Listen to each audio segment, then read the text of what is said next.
Tere ilusat kevadõhtut! Oleme siin EBSi stuudios ja sisustame täna peaaegu paar tundi teie aega sellisel ägedal teemal nagu digikanalid, digiturundus, kuidas seda jätkusuutlikult teha, kuidas vältida rohepesu. Ja minuga istuvad siin täna koos turundusstrateeg Piret Ilver ja keskkonnaekspert Kai Klein. Aga ennem, kui me nendega jutustama hakkame, on väiksed reklaamiminutid, et tegemist on siis Naised ettevõtluses roheline ja hooliv maailm programmiga, mis käib juba 5. aastat ja see hooaeg alustas meil eelmine oktoober. Ja oleme jõudnud oma programmiga sinnamaale, et peale tänast webinaari toimub veel mõni sündmus ja lähme suvepuhkusele.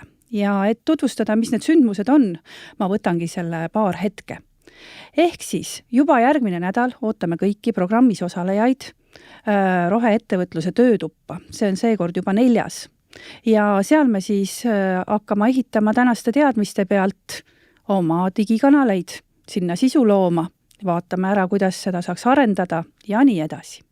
Nii et link on teile meili peale saadetud, kohtume siis kell 6, samal ajal järgmine nädal, online'is.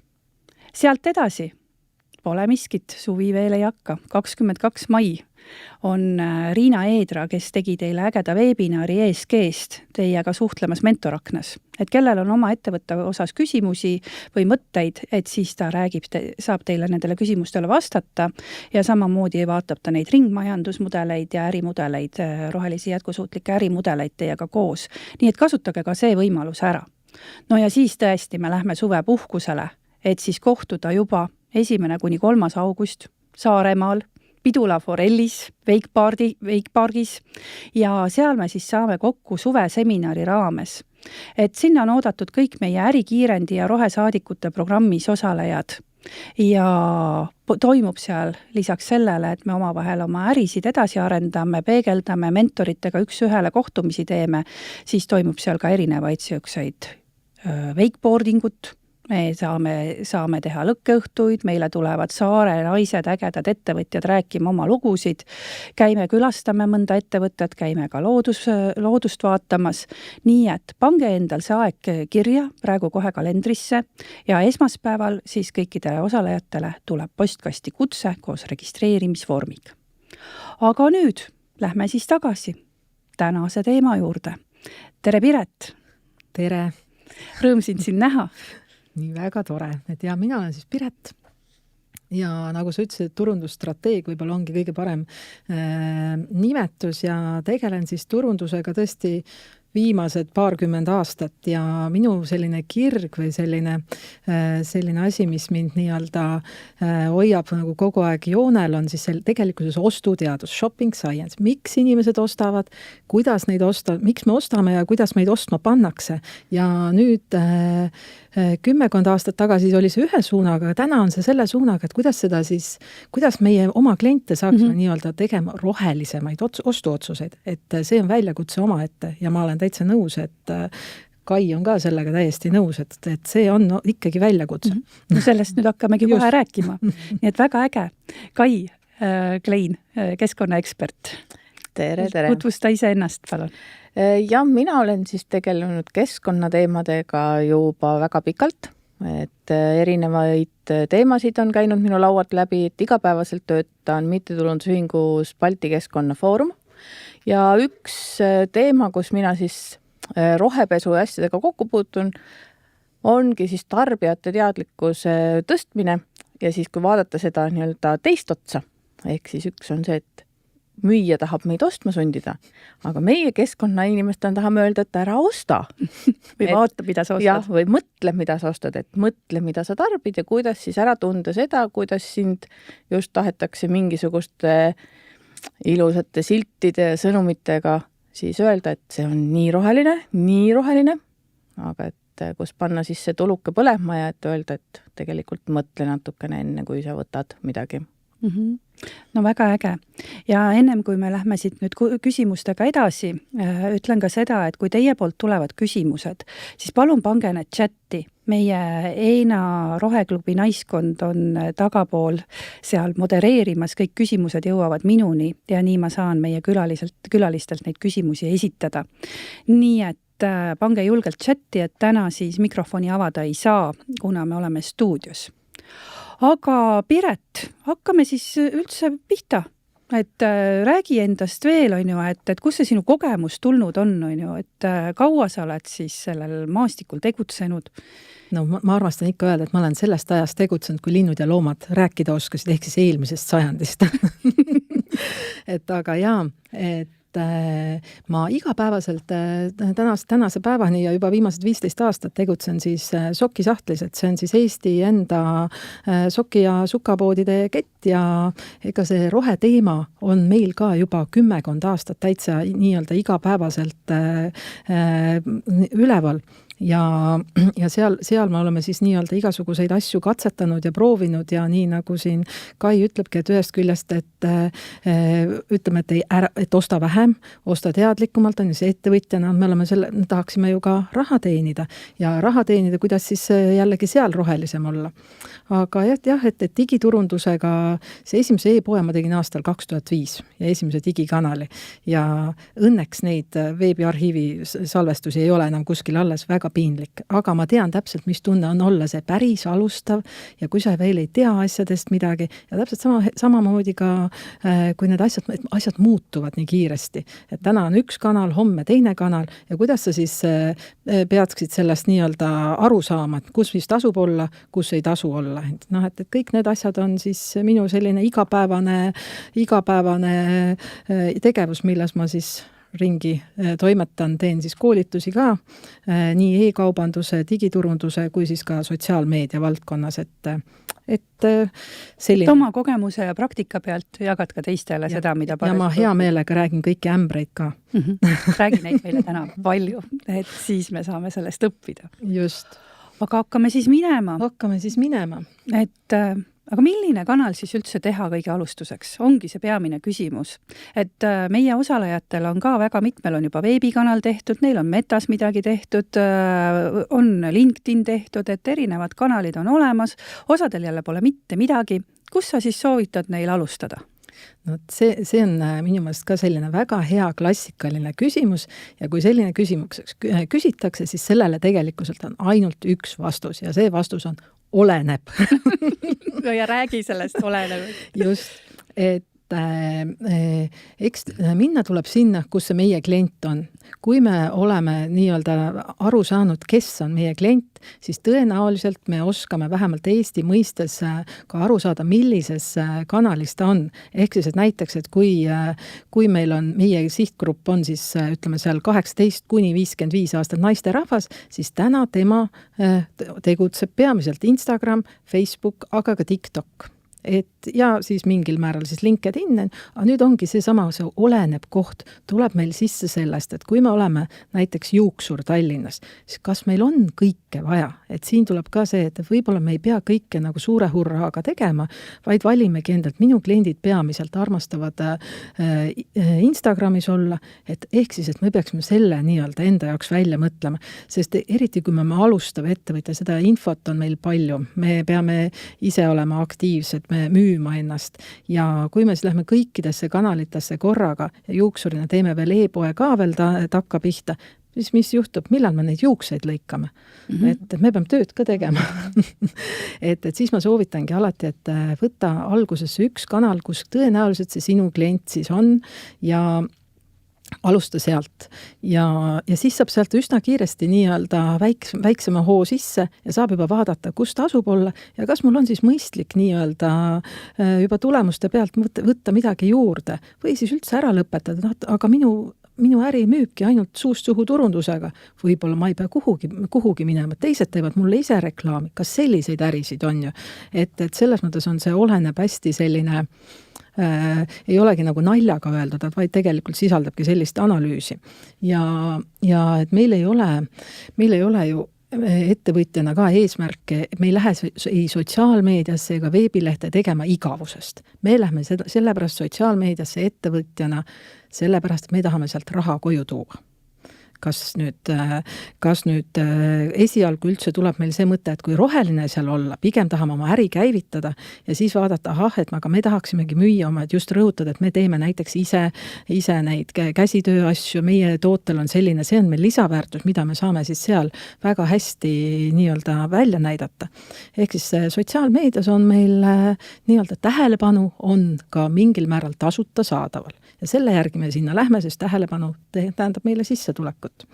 Aga ma ikkagi korra küsin seda, et meie programmis on siis valdavalt erinevad naised, kes on kas alustanud või natukene kaugemale jõudnud oma äriga, et neil on väga palju disainitooteid, on väga palju erinevaid teenuseid, kus siis on ju propageerida just seda jätkusuutlikkust, on ju, et nõustada teisi. Meil on majutus, toitlustus esindatud, et kuidas nemad siis ikkagi peaksid nüüd aru saama, et milline kanal siis tuleb teha, et kus nad siis saavad selle kohaloleku teadmise, mis nad tegema peaksid, mis need esimesed sammud on, et kus nad saavad, on ju, et me oleme ära teinud sellise harjutuse, et nad on kokku pannud oma esimese miksi, miks nad selle ettevõtte teevad, mida nad teevad, nad on paika pannud, kellele nad teevad, oma persoonad paika pannud, et kus nad nüüd need persoonad siis peaksid üles leidma, et kuidas sa juhendaksid, mis nad tegema Eesti mõistes, me ütleme, võtamegi siis aluseks, et meie klient on näiteks 18–55 aastat naisterahvas, siis täna tema kasutab kõige rohkem Instagrami ja Facebooki. Et seal on ta kindlasti kohal. Nüüd huvitav on see, et TikTok on meil väga alahinnatud siiani veel ettevõtjate sees, kes meist kardab, et võib-olla ei ole see, aga see on kõige kiiremini kasvav vanuseülene ja sooülene nii-öelda sotsiaalmeedia platvorm. Ja nagu ikka selliste uute ja kasvavate asjadega on ka nende algoritm väga sõbralik alustajale. Ehk siis, et kui sa ikkagi oled julge, oled ise nõus oma toodet kaamera ees müüma, siis mina ütlen ausalt, mine TikToki. Et tee need esimesed 2 TikTok'i seal ära, natukene vaata kõigepealt ümber, nii-öelda, mis seal toimub veel, proovi sellest nii-öelda vaibist aru saada, mismoodi seal on, et sinna ei saa sa kindlasti minna Instagrami ega Facebooki nii-öelda laadsete videote või sõnumitega, aga vaata ja proovi, võib-olla see sobib. Minu meelest Eestis on väga lahedaid, neid, nagu sa ütlesid, täpselt need samad ettevõtjad, kes teevad väga lahedalt omale alustavale ettevõttele TikTokis reklaami. Ma võin siin öelda Vika Candle ja Reet Viiks, mis teeb parukaid. Super, nagu õpiku näide, et ma iga kord, ma tõesti naudin, kuidas nemad teevad seda ja kui vabalt ja kui väikeste vahenditega tegelikult tehakse endal sotsiaalmeediat. Nii et kui see sulle sobib, siis ma ütlen, et TikTok on alustavale kõige orgaaniliselt, kõige kiiremini levib. Aga kui see ei ole päris sinu oma, siis võta Instagram ja Facebook, vaata sealt, hakka vaikselt pihta. Aga mis sa soovitad kodulehekülje osas? Kodulehekülje osas on nüüd ka, et oleneb, minu lemmiksõna, oleneb. Et olenebki sellest, et mis sa teha tahad, kas see on sul siis ainult selline, võib-olla sa võtad broneeringuid vastu. Võib-olla sa kirjutad seal selliseid pikemaid artikleid oma tegemistest, oma maailmavaatest, kas või seda rohelist teemat seal puudutada on ja välja tuua, miks sinu tooted või teenused, et kuidas nad on, et seda poolt rohelisemalt on kindlasti kodulehel mõistlik välja tuua. Ja kodulehel 67% Eesti veebipoodidest kasutab WooCommerce'it ja WordPressi. Et mina ise, mul on veebipoed nii Shopify's, WooCommerce'is kui siis ka Magentos ja ma julgen öelda, et tahes-tahtmata alustajale see WooCommerce ja WordPress on kõige sellisem lihtsam ja ka sellepärast, et meil on selle platvormi peal toimetavaid teadjaid inimesi päris palju, et me saame igalt poolt alati abi või keegi oskab meil selle lehega nii-öelda, et kui me jääme ise jänni, sest kõiki maailma asju me ise ei oska ära teha, siis on meil keegi abiline võtta. Et ei ole niimoodi, et platvorm on nii tundmatu või keeruline, et meil ei olegi näiteks Eestist sellist nii-öelda teadjat inimest või spetsialisti olemas. Meile tuli üks selline küsimus ka sisse, et kui ma nüüd tean, et mul on nagu see oma äritugevus on mul olemas, aga digi nagu üldse ei oska teha ja raha pole, et kuidas siis ikkagi alustada, et mis on nagu siis need võimalused? Kui raha pole ja ikkagi nii-öelda eelarve on olematu, siis täna on meil selline sõber nagu AI ka täitsa olemas. Nii, et ütleme, väiksemad ja lihtsamad asjad me saame tõesti AI-ga juba alustada ja saame katsetada ja sotsiaalmeedia on siiski nii-öelda ka meil alustamiseks tasuta käes. Ja siis me võtame nii-öelda ChatGPT appi, kasutame tasuta tööriistu nagu Canva ja proovime siis ise teha. Ja kui siis ise ikkagi ka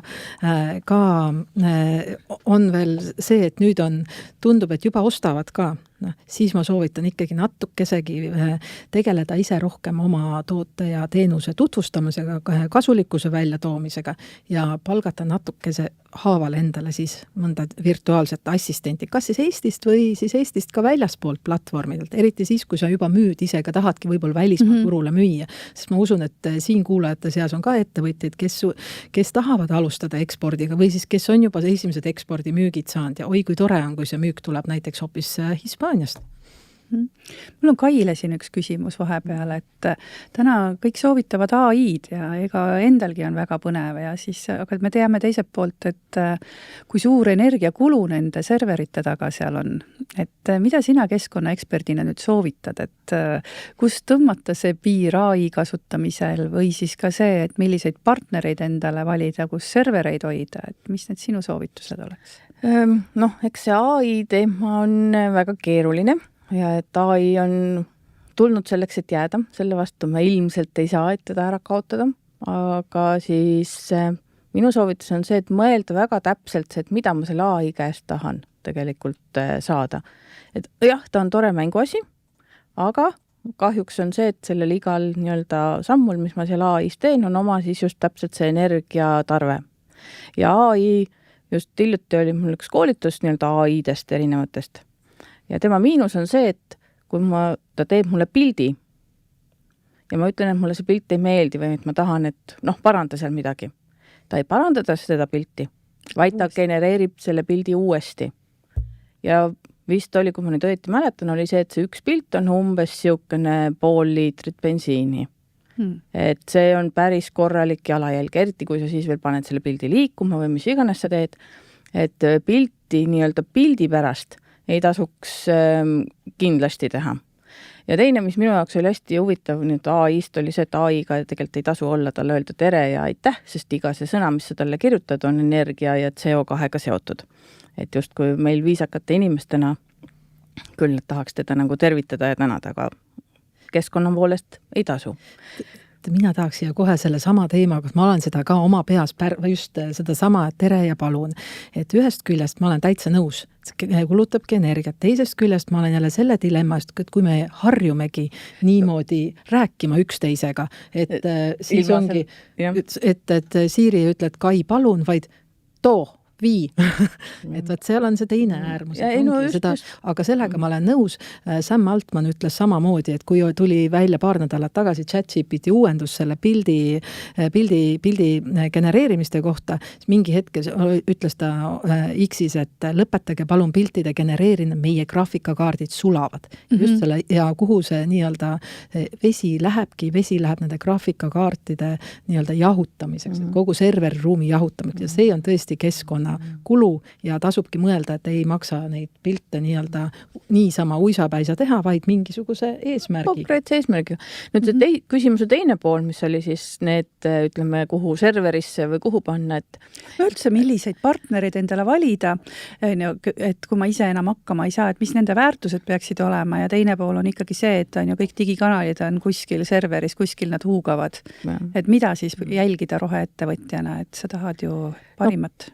Eks kõige mõistlikum oleks ikkagi vaadata seda, kes sinu väärtustega nii-öelda kokku läheb ja kas nad on ka nemad siis neid oma väärtusi väga selgelt välja toonud, siis oma erinevates kanalites. Nüüd Eestis hetkel mina ei suutnud küll leida, et oleks keegi, kes nii-öelda kodulehe nii-öelda serveri teenust pakuks sellist, mis oleks siis rohelise energiaga. Et võimalik, et neid on, aga nad ei ole ennast väga selgelt siis veel kuskil välja reklaaminud.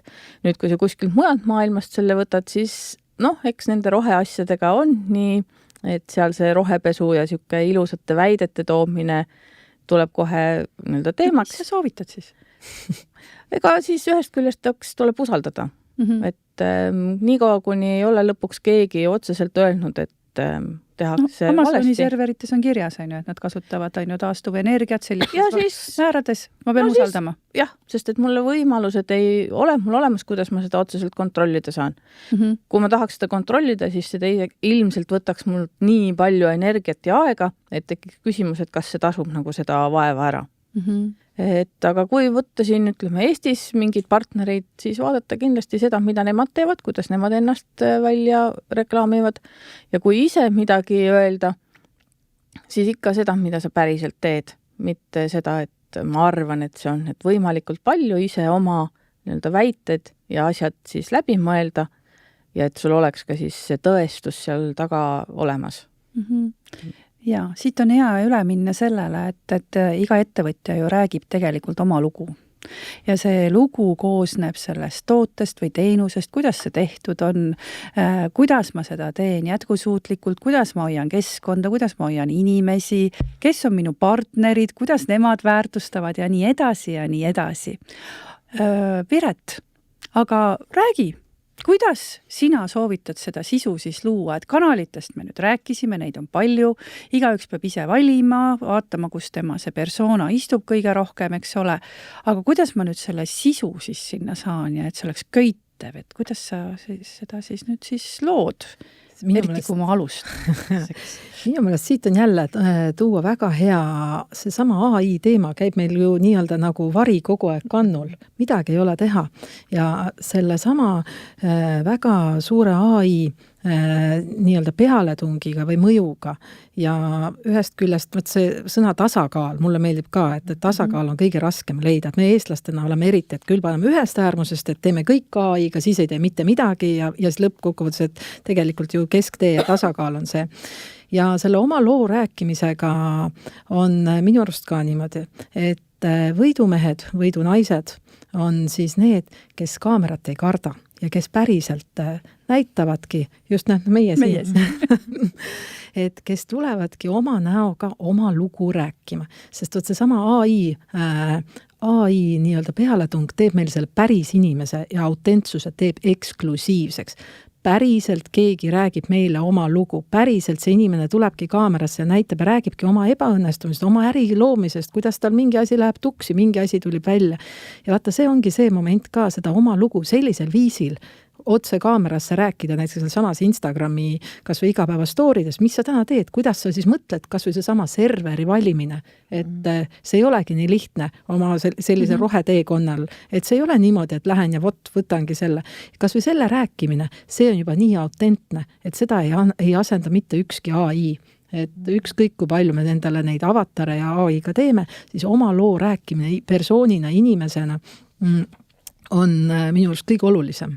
Ja väga raske on täna teha turundust, kui sa tahad olla nii-öelda privaatne inimene, väga kardad kaamerat, ei taha üldse seal olla, et siis on sul see võimalus, et tõesti, et sa pead leidma endale mingisuguse niši, mismoodi seda asja siis saab kindlasti, et küllalt on ka neid ärisid, kus ei ole siis nii-öelda inimest, aga see on kindlasti raskem, aga kui sa ütled, et siis nii-öelda, kui sa annad mulle need nii-öelda tingimused, et ei ole raha ka, ja tahan alustada, siis ma ütlen, tuleb ise minna oma lugu rääkima kaamerasse. Tuled enda brändi saadik esile. Absoluutselt. Kõige esimene, sa usud oma tootesse ja eriti oma rohelisse tootesse, sa pead ju rääkima välja, et miks sa seda teed ja kui see tuleb sulle loomulikult, sest teinekord on see ka, et võib-olla jäädakse liiga palju kinni sellest, et ma tahan teha ju mingit professionaalset, ilusat sisu, aga päris inimene ei ole alati 5+ meigiga, 5+ räägib nii nagu ilma igasuguse et ka see on sotsiaalmeedias lubatud. Ja tead, mul on siin päris alustajatele soovitused, kes ikkagi mõtlevad, ma peaksin sinna kaamera ette minema, siis mul on tegelikult 2 harjutust, mida võiks nagu teha ja proovida. Üks on see, et võta endale nüüd nii-öelda, et sõbranna kõrvale, keda sa usaldad ja siis sa annad talle oma telefoni, sõbranna filmib sind minut aega ja sina räägid kaamerasse minut aega sellest, mis sulle päriselt teha meeldib ja mis sulle nii-öelda pakubki, mis on sinu nii-öelda ettevõtmise näiteks sisu või siis sa võid ka mõnest oma hobist rääkida. Ja siis sõbranna siis minut aega filmib ja siis on sul endast klipp, seda on algusest tead, kui raske vaadata. Oma hääl, oi, halb on. Täitsa nõus. Aga mis see sulle annab? Sõbranna võib siis öelda ka, tavaliselt ma kursustel teen niimoodi, et ma siis palun, et see, kes filmis on ju, ütleb, siis on ju võõrad inimesed, et siis ei ole see sõbranna, aga ütlebki sulle teine nii-öelda kursakaaslane, ütlebki sulle, et 3 asja, mis sa hästi nii-öelda tegid, mis sul hästi välja tuli.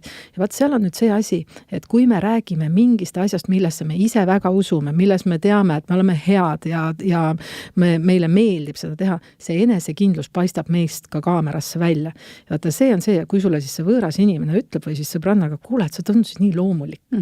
Sul tuleb see julgus, see kaamera hirm kaob nagu ära. Vaata, mul need tihti peale, need, kes koolitusel on käinud, ütleb, ma õhtul tegelikult salaja vaatasin seda ma olen tõesti täitsa veenev. Aga nagu ikka on, minul on ka üks sõbranna, et mina teda kaamera ette ei saa, et ta ütleb, et ta ei taha ja kõik ja tal on hästi äge oma väike butiik, et mis on need teised nipid siis? Alati siis võtad sõbrad ja pere, siis on see 4 F-i strateegia, friends, fools, family. Mis see 4 F on? Ma ei tea praegu, mul ei tule praegu meelde, aga eks siis tuleb natuke mõelda, võib-olla siis kasutada ka siin siis tõesti mingit AI alamaskotti või mingit sellist, et aga võt see on juba keerulisem, sa oled mulle andnud siin ette, et meil ei ole praegu sisse nii-öelda sellist rahavoogu, mida väga kasutada, et siis ma ikkagi ütlen, ja mis veel, mis ma alati ütlen endal alustavatele turundusspetsialistidele ja turundusinimestele veel ka, et story kannatab kõike. Instagram story 24 tundi üleval, uskuge mind, mitte keegi ei mäleta 3 päeva pärast, et mis te seal rääkisite või ja mismoodi need juuksed olid ja kas ma ikka olin ma sealt nurga pealt ilusam või nii, mitte keegi ei mäleta. See on ninalõikust vaja, ei ole, et keegi ei mõtle. See on meie enda sees. Vaat need samad see story kannatab kõike, sinna võib alguses ka alustada ja nii-öelda postitamist nagu õppida just sealt kaudu. Ja vaadata, kuidas siis läheb ja proovida seal rääkida, kas või oma igapäevastest tegevustest. Ja sinna seda professionaalset sisu ei olegi nii palju vaja, vaid seda igapäevast isikupärast tegevust. Mida te teete? Kuidas te seda serverit valite siis rohelisemalt? Mis selleks maru põnev oleks? Keegi proovikski nii-öelda vaadata, nii-öelda, et kuidas ma siis leian endale selle rohelise teenuse pakkuja? Kas see on igapäevane teekond, mis on meile klientidena põnev, et ta tõepoolest proovib ja teebki seda, et ta tahabki teha nii-öelda rohelisemalt kogu seda oma väikest äri. Ja siis on see, et meil jääb see meelde.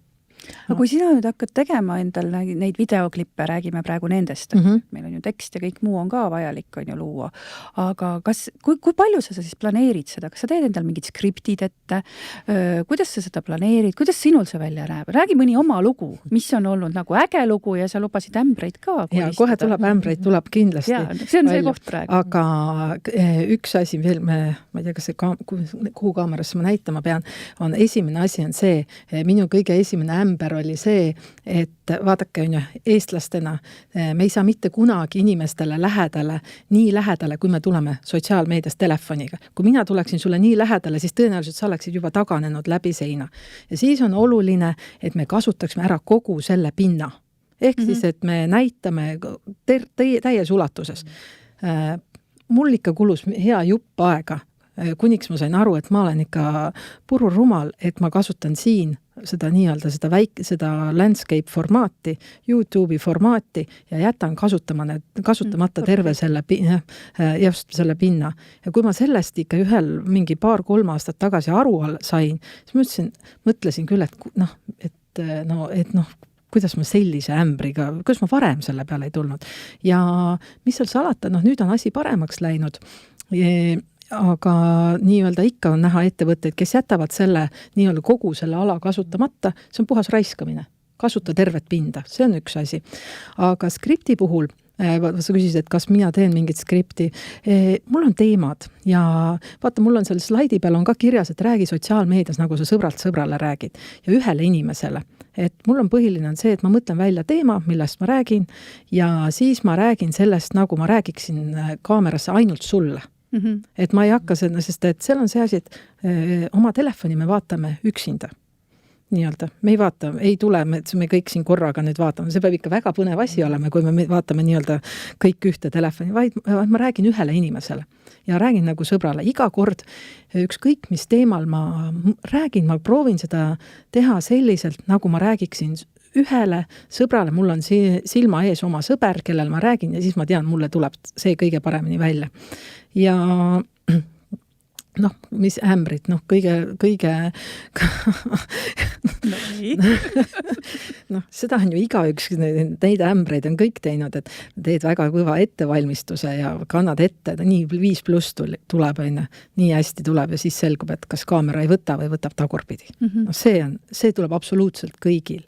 Või siis, et näed kurja vaeva ja siis tuleb välja, et taga toimub hoopis mingi muu tegevus, mida ei saa kaadrisse jätta. Et neid asju on küllalt. Aga mis veel on see, et kui me ettevõtjana teeme riile ja storysid, siis mul on 2 asja veel, mis ma olen tähele pannud, et lähevad vahest meelest ära. On liiga väiksed tekstid, ega meil klient ei viitsi lugeda seda kaldkirjas, seda imekaunist teksti, mida me oleme sinna pikalt kirjutanud.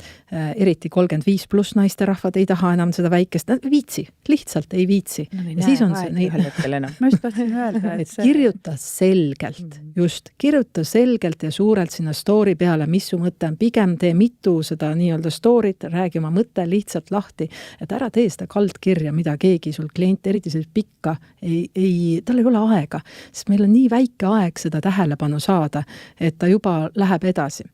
Ja sama asi on, kui me teeme riile, alati subtiitrid peale. Subtiitrite peale panekuks on väga head eestikeelsed tööriistad, mis teevad ka eesti keeles, on Submagic ja Veed. Saame pärast võib-olla need kuhugi chatti lisada või siis juurde panna, aga need teevad eesti keeles väga kiiresti ja see mõte on ka see, et kus me tavaliselt vaatame neid sotsiaalmeedia videosid, ikka sellises kohas, kus häält väga peale panna ei saa. Ja kui meil on, siis seal ei ole seda häält ja see tegevus, mis seal toimub, ei ole ka näiteks nii põnev või me ei haara meid, siis me kerime edasi ja meil jääb see kasutamata. Et sellised asjad. Ennem kui ma lähen sinna rohepesu juurde, ma küsin su käest veel, et aga milline konkreetne sõnum või lugu sul endal on rääkida, mis oma sokisahtlis näiteks, on ju, et mis on niisugune äge olnud, mõni näide, et tooks rohelisuse mõttes või? Isegi mitte rohelisuse mõttes, vaid kuidas sa oled nagu rääkinud seda sokisahtli lugu, on ju, et näitena tuua, et praegu inspiratsiooni tuleks. Meie räägime alati, küsitakse, kus see nimi tuleb, et sokisahtel ja siis, ja see on päris tõsiselt sündinud lugu, et ma olin sellel ajal Ameerikas ja õppisin jaekaubandust ja siis oli, meil oli selline ülesanne, et me pidime käima Manhattanil 5. Avenüül inimeste ostukotte lugemas. Reaalselt seisime poodide ees ja lugesime ja arvutasime välja ja hindasime inimest nii-öelda, palju see ostukoti sees oli ja püüdsime siis ära välja arvutada nii-öelda, et kas tasuks sinna poodi teha või ei tasu. Jube tüütu, see ülesanne kestis, et sa võib-olla seisid seal 5-6 tundi ja nii-öelda vaatasid ja mõtlesid ja et nii. Ja siis ma sattusin ühele kõrvaltänavale, kus ei olnud liiklust. Ehk siis seal ei käinud mitte ühtegi inimest ja kus oli üks väike pood, mis oli üleni mustade akendega, mille peal oli kirjas inglise keeles sock drawer. Siis ma tõlkisin selle ära ja see oli sokisahtel. Ja siis oli see, et ma helistasin oma äripartnerile Eestisse ja ütlesin, kuule, me olime just hakanud, nagu mõtlesime, et tahaks mingit sellist niši ja lahedat teha, nimi on olemas. Et otse tõlkes sokisahtel. Sellel ajal ei olnud nagu väga, siis olid ikka veel sellised moodsamad nimed nagu butiik ja mida rohkem C-sid, Y-id ja H-sid sisse pandud, et see oli nagu moodsam, et see sokisahtel tuligi sealt. Ja seda ma olen rääkinud ja see tundub kõigile nagu nii, täna on see nagu normaalne, et me kasutame Eesti nimesid ja see tundub lahe, aga see oli 15 aastat tagasi, siis me olime ikkagi hoopis, siis me olime sellise fashionistade maailmas rohkem. No väga tore lugu. et selles suhtes meie ka oleme siin oma siis programmis rääkinud, et see oma lugu peab olema.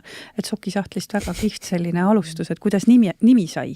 Et jätke nüüd endal meelde, kui te siin alustate ja mõtlesite niimoodi, et alles oli see finantskursus, et ettevõttel oleks vaja nime. Et üks on ettevõtte ja hea oleks, kui brändil on sama nimi ja siis peab veel veebidomeen ka olema olemas selle sama nimega, et siis seda tuleb ka veel otsida, eks ole. Et jätke siis meelde see oma lugu, mida te 15 aasta pärast kuskil eetris räägite. Aga Kai, räägid äkki mõned näited sellest, mis on sellised levinud vead, kuidas lugu kaldub rohepesuks? No, miks või kus rohepesu üldse tuleb? Või tegelikult paljul juhtudel tehaksegi seda rohepesu tegelikult ebateadlikult. Või ma tahan näidata iseenda toodet siis võib-olla pisut rohelemisena, kui ta tegelikult on.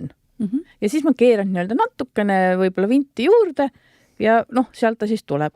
Et tegelikult Euroopa turul on siis kas liialdatud või eksitatavaid väiteid peaaegu tegelikult pooled. Et kõik, kuna siis ju müüja või teenuse pakkuja on ära tabanud, et see on midagi, mille peale tarbija võib-olla hakkab natuke rohkem liigutama, kui ta ütleb, et ta on keskkonnasõbralik või roheline, siis ta proovibki näidata ennast sellisena. Ja eesti keeles on see nii tore, on see roheline, sõna roheline. Et kui ma ütlen see sõna roheline, siis mingisugusel salapärasel või mitte nii salapärasel põhjusel seostub meile see kohe siis keskkonnasõbraliku või loodussõbralikumana. Ja selle tõttu võib-olla proovitaksegi seda sõna juba iseenesest ära kasutada ja mitte ainult sõnana, vaid ka värvina. Et ma teengi oma näiteks mingi logo või tootekujunduse kasutades rohelist värvi. Ehk siis see tekitaks tarbijal tunnetuse, et mu toode ongi roheline. Aga tegelikult seal ei ole mitte sugugi ühtegi sükest või ei pea olema sellist seost. Eestis kõige tuntum rohelise värvi kasutaja on meil suur Eesti energiaettevõte, Eesti Energia. Absoluutselt nõus. Ja kes sugugi ei ole ju tegelikult mitte sugugi 100% roheline, et seal on pisikene osa võib-olla on natuke sinna rohelisema poole. Nii et see on üks, tegelikult tasub väga läbi mõelda enda jaoks, et kas kui ma tahan rohelist asja või ma tõesti teen keskkonnasõbralikku, loodussõbralikku asja, kas ma ilmtingimata pean seda siis turundama või müüma läbi rohelise värvi. Et sellega ma suudan tegelikult võib-olla ära vältida kohe ühe siis selle eksitava asja.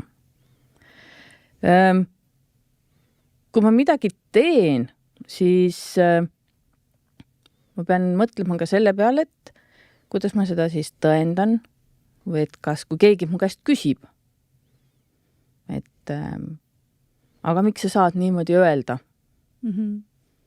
Et mida ma siis ütlen selle peale, et mis on need põhjendused, et miks ma üht või teist asja väidan, et kui ma ütlen, et ma kasutan korduvkasutatavaid näiteks paberkotte või paberit uuesti pakendamiseks.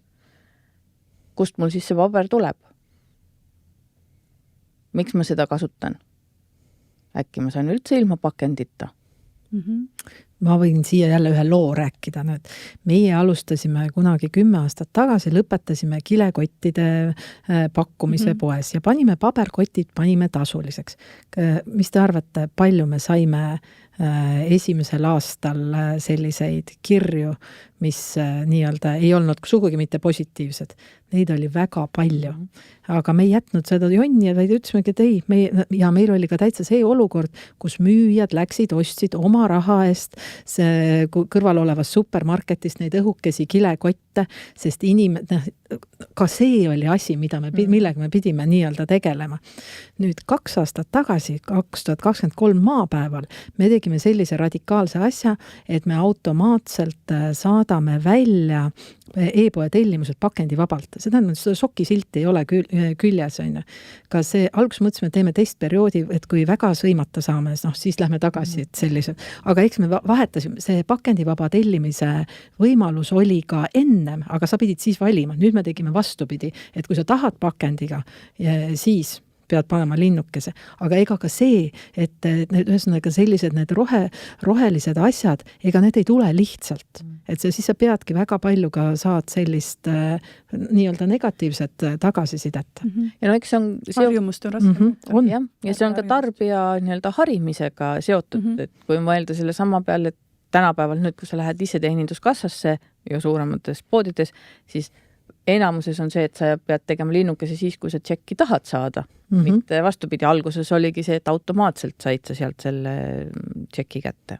Me oleme nüüd rääkinud sellest loost, et see on siis see, mida kõikides kanalites arutada, et sul on siin ilusti slaidi peal ka veel nagu välja toodud, et kuidas siis seda oma lugu leida, et sa selle ploki kokkuvõtteks räägid korra veel selle lahti. Et tasubki minna täitsa, kas siis jälle iseendaga nii-öelda nõu pidama, et ise ju usume enda tootesse ja teenusesse kõige rohkem ja küsida enda käest, et miks me teeme seda üldse. Ja juba sealt võib-olla sul on mingi väga hea põhjendus, miks sa seda teed, mida mina ei oskagi siin praegu välja tuua, et aga sa saad sealt edasi minna juba. Ja või millal oli see murranguline hetk, et kus sa jõudsid sinna, võt ma nüüd pean hakkama tegelema sellega, et näed, et näiteks, et kui ma hakkan disainima midagi tõeliselt või õmblema sellist nii-öelda kauakestvat toodet, mis peab kauem vastu, siis miks ma seda teen? Võib-olla sellepärast, et mul kõik muud riided lagunesid ära, nii nagu tegi Patagonia juht kunagi. Et see on väga hea näide ju nii-öelda. Ja et see nii-öelda oma lugu sealt leida. Ja ega see oma lugu ei pea olema mingi väga dramaatiline. Et me ei eelda, et enamus inimeste elus on meil ikkagi suhteliselt nii-öelda rahulikult või vähemalt, et meil ei ole selliseid väga dramaatilisi sündmusi, kuidas me ühe või teiseni, see võib olla väga väike asi ja see peab olema lihtsalt päris. Ja ma arvan, et kõik suudavad täna õhtuks oma loo välja mõelda, kes kuulavad, et see ei olegi nii küll, et kus küsi endalt, miks sa seda teed, mis oli see hetk, kus sa otsustasid, et nüüd hakkan tegema, nüüd aitan ja sul on see lugu käes. No väga hea. No nii, kui meil on nüüd lugu käes, meil on oma toode-teenus arendatud, me oleme siin juba teinud need eeltööd ära siin detsembrikuust alates, et on see järgmine küsimus siis, et kuidas siis olla nähtav igal pool niimoodi, et ma ei lähe hulluks selle tegemisega? No see on ka hea küsimus ja jälle sõna tasakaal ja kõik see käib siin kaasas ja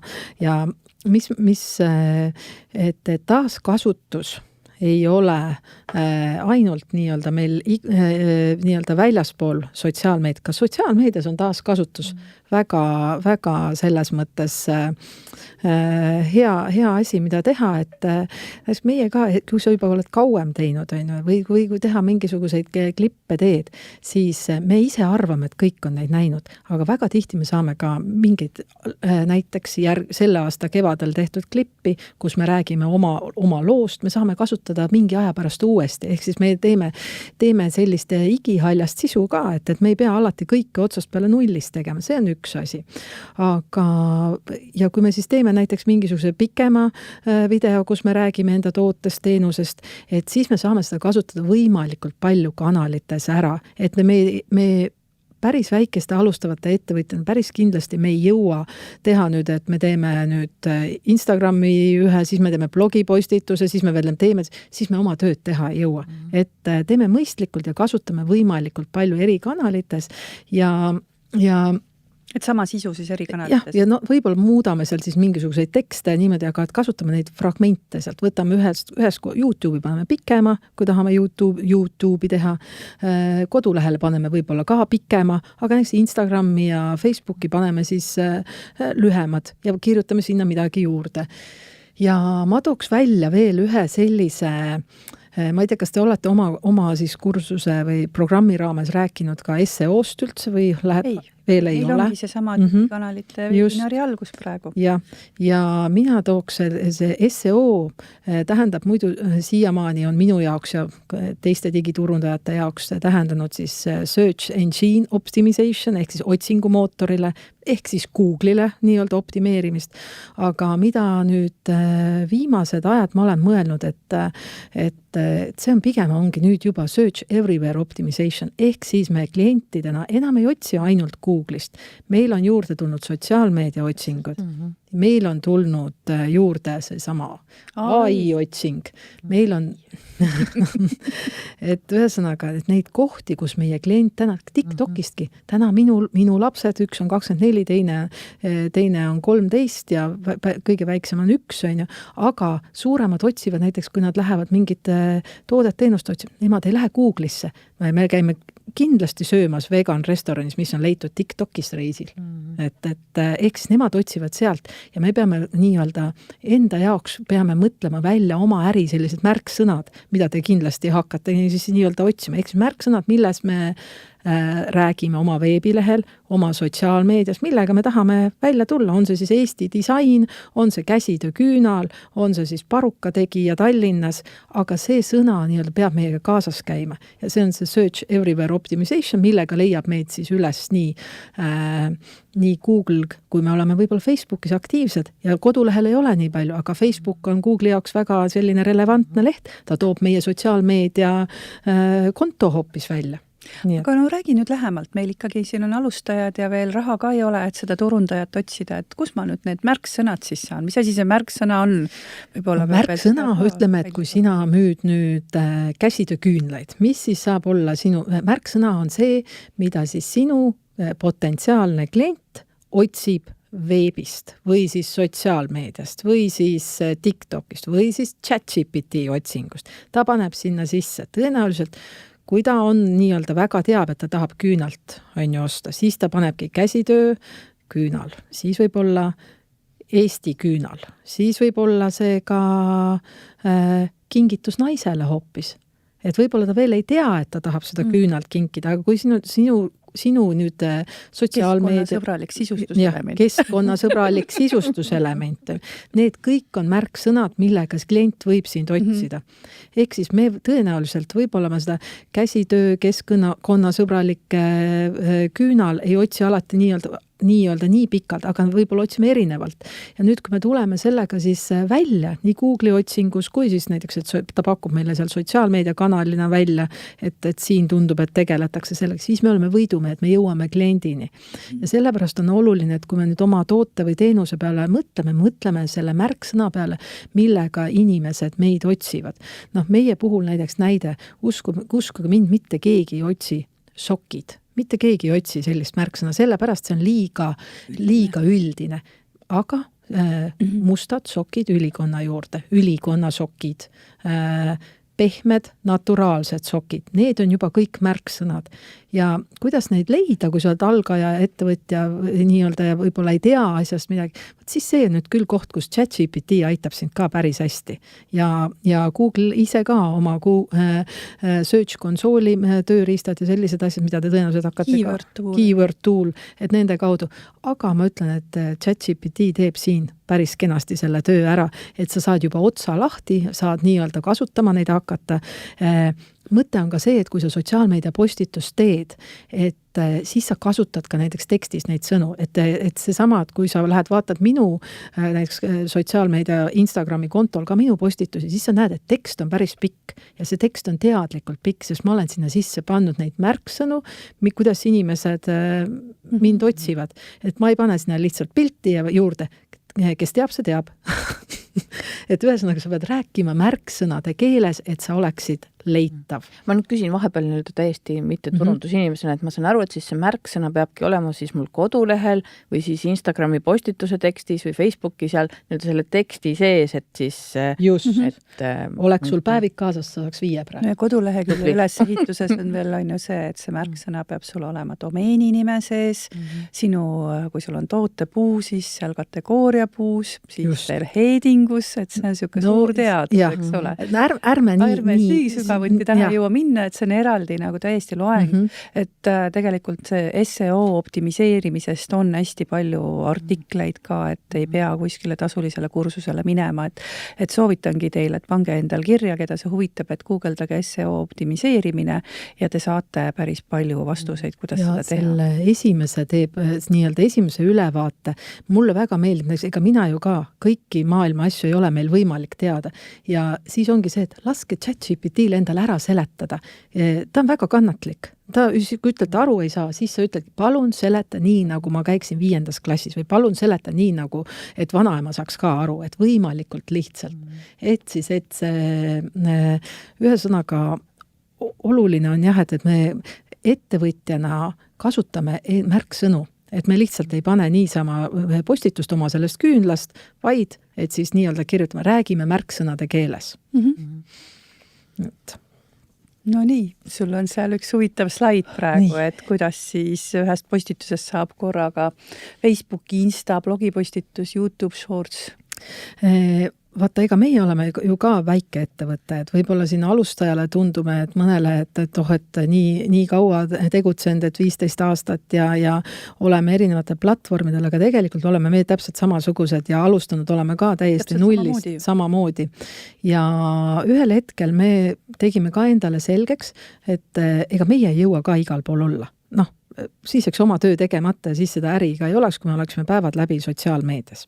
Ja siis me otsustasimegi ära samamoodi, kuna meie klient on ka 18–55 aastat naiste rahvas peamiselt on suurem osa, ja isegi vanemaid ka, aga ütleme niimoodi, et suurem osa. Siis me otsustasimegi ära, et meil on aktiivsed kanalid, on Instagram, Facebook ja TikTok, aga passiivsed kanalid, kus me siis küll, meil on tehtud endale nii-öelda võetud nimi ära ja kuhu me igapäevaselt ei postita, on siis nii LinkedIn kui YouTube kui ka näiteks Pinterest. Ja siis me võtsime nii-öelda, et me teeme ainult need 3 aktiivset kanalit. Aga selleks, et ka passiivsetes kanalites ei oleks päris selline ainult nimi ja mitte midagi oleks, siis me oleme võtnud mõne tööriista kasutusele ja kasutamegi siis repurpose.ai, mis siis automaatselt näiteks kõik meie TikToki postitused paneb ise YouTube Shortsi. See maksab meile $16 kuus. Ei ole päris tasuta, aga me ei tee mitte midagi. Müüd 2 paari sokki või 3 siis. Just, et siis juba tuleb nagu ära, et kannatab küll. Ja sellel ongi siis see moment, kus ta tegelikkuses kõik automaatselt ise teeb. Meil ei kulu sinna mitte ühtegi töötundi, mitte ühtegi sellist lisategevust, korra kuus vaatame üle ja meil on see reegel, nii nagu sa ütlesidki, et sinnamaani kuni see $16 tuleb meil tagasi, järelikult sellel asjal on mõtet. Ja ma panin siia võib-olla, et kes siis nagu tahab ka nagu natukene veel aimu või mida me ka hästi palju kasutame, ta on kindlasti Canva. Ja alguses alustasime 8 aastat tagasi tasuta programmiga, sai väga palju tehtud ja siiamaani kasutame, et teeme seal, ütleme, just neid samu lõike erinevatest riilidest ja kasutame piltide paremaks tegemiseks. Aga meil on ka siis see, et kus me korraga postitame mitmele platvormile, on Metricool, mis annab meile ka väga head statistikat, ülevaadet, nii et me ei pea väga palju sellel aega kulutama, et ega aeg, mis meil kulub, on ju ka nii-öelda ju ressurss. Ja nii nagu ma ennem siis ütlesin ka, et meil on ka sellist igihaljast sisu üsna palju, mida me saame korduvalt kasutada. Ja mõtlemegi sellest, kui me lähme näiteks stuudiosse midagi tegema, nii-öelda pildistama, filmima, mõtleme, et kas me saaks järgmine aasta ka seda kasutada, sest see on ka kokkuhoid ja roheline mõtlemine, et me ei tee ainult üheks korraks, vaid me kasutame seda korduvalt. Et sul on endal valmis tehtud nagu erinevad sellised template'id ka, mille peale sa asju teed või soovitad sa seda või mitte või ehk siis kujunduspõhjad? Meil on midagi tehtud, aga me oleme selles suhtes ka, et meile meeldib katsetada. aga täiesti okei on nagu see tõesti alustaval, et kui sa valid mingi, et mul tuleb see hästi välja, sest ega selle katsetamisega on ka niimoodi, et see muudkui katsetad ja see meeldib ja teine meeldib, siis jälle kaob fookus ära, et meile selle alustava ettevõtjana võib-olla ongi kõige raskem leida seda fookust, et just fookust ja järjepidevust, et see on see, mis meil, ma arvan, on selline täitsa nagu valus teema kõigil. Nii ta on, et ma just, see fookus ja järjepidevus viib sinna, et kas sa soovitad pidada sellist turunduskalendrit ja turundusplaani ka? Et sul on teada need tegevused ja kas sa mõõdad oma konkurentide tegevusi ja mina näiteks olen seda teinud, eks, et vaadanud, et pannud omal nagu põhilised tegevused turunduskalendrisse, hooajati siis mõõtnud, vaadanud, mis need trendid seal otsingutes on ja siis vaadanud, mis konkurendid teevad ja mõnikord teinud ka enne seda, kui konkurent uuesti samal aastal sama asja teeb, siis ma olen enne tema selle asja ära teinud, et teda natukene ärevile ka ajada, eks. Mida sina sellest arvad? Tead, sellega on jälle oleneb. Aga ma olen täitsa nõus, et väga paljudel ja eriti alguses, kui täpselt ei tea, siis sisuplaan aitab hoida fookust. Ja just see, et ta annab sulle nagu mingi kondikava ette ja sul on millestki kinni pidada. Aga, ja meie ka näiteks, kui meil tuleb, on hästi palju erinevaid nii-öelda pakkumisi. Sokimajanduses on ikka nii, et siis kui ilm külmaks läheb, siis hakkab ju nii-öelda müük suurenema ja siis korraga on meil platsis isadepäev, Halloween on, siis on mustreede, jõulud, on ju, et seda on liiga palju, mida korraga ja siis läheb sassi ja mõnda asja võib-olla unustad üldse nii-öelda reklaamimata ja siis me küll teeme sisuplaani, aga me teeme nagu selliselt, et me jätame ka päris eluks natuke ruumi. Vaata, et me ei planeeri kõik ära, täielikult ära, ehk siis me jätame sellist orgaanilist ja sellist nagu igapäeva elu jaoks ka ruumi. Muidu on see, et tahad midagi aga täna meil on juba sisuplaanis on see. Et ei pea olema täpselt nii. Ei pea. Nagu oma päevagi planeeritakse, soovitatakse, et 60% planeeri ära, 40% jätta nagu vabaks, et ruumi üllatusteks. Just, et ruumi üllatusteks, et seda ma arvan küll, et tasub. Või siis mingi kampaaniakski, võib-olla tuleb sul väga hea mingisugune tõesti toode, mis ei ole rohepesu, et sa tahad seda näidata, aga sul sisuplaanis on kõik planeeritud, siis sul peab olema seal nagu ruumi. Ja mis me oleme siis ka, et veel teinud, et et näiteks jagame siis päevade puhul võib-olla isegi ei mõtle kõike lõpuni välja, vaid panemegi, et näed, et esmaspäeval näitame midagi kasulikku. Teisipäeval räägime jälle, et kust me oleme, mis me tuleme. Kolmapäeval võib-olla näitamegi toodet, et me üritame ka, et mitte, et me kogu aeg, et ei oleks see müük, vaid et see olekski selline nagu põnev ja võimalikult erinev, et oleks nagu, muidu läheb liiga tapeediks. Ja toode hind ei ole üldse see, mida sotsiaalmeediakanalites näidata nii väga, et pigem. Ja kui sa nüüd konkurentidest räägid, siis väiksel ettevõtjal ja mina pean ennast ka väikseks ettevõtjaks, siis ma ei arva, et peaks kogu aeg vaatama, mida teised teevad. Sa lähed sellega hulluks, eriti kui sa oled pisike alustav, siis tundub ka, et kõik teised teevad, see teeb nii hästi, sul tekib sellest stress. Siis on pigem niimoodi ka, et meie, kui me oma väikeste ettevõtete või projektiga tegeleme, me teeme oma asja, me teeme seda südamest, me teeme hästi, oma kõige paremaid nii-öelda praktikaid kasutades ja uskudes, mida me teeme. Ja ega me väga ei vaata. Aga teine asi ongi, kui sa oled suur ettevõte juba, sa peadki jälgima, et mis sul on ka tõenäoliselt ressurssi selleks, et seda konkurenti nii-öelda vaadata, jälgida, mõelda. Kui sa väikse ettevõtjana teed nüüd kõike seda, sa teed oma seda toodet teenust, siis sa teed seda sotsiaalmeediat, juba õpid, sa õpid seda SEO-d ja digiturundust kõike, et ennast turundada, sest see meie ettevõtja töö ongi tegelikult suures osas turundus. Siis sa jälgid veel neid roheasjade põhimõtteid, millal sul seda aega, seda konkurenti veel jälgida on. Et ma arvan, sellega ei tasu hulluks minna. Vaata enam. Kõike piisavalt, aga konkurenti tuleb ka ikka jälgida. Aga vaata, et see oleks nii-öelda tasakaalus. Et meil tuleb täna see, et oleneb ja tasakaal on meil need sidesõnad, eks ole. Aga nii on.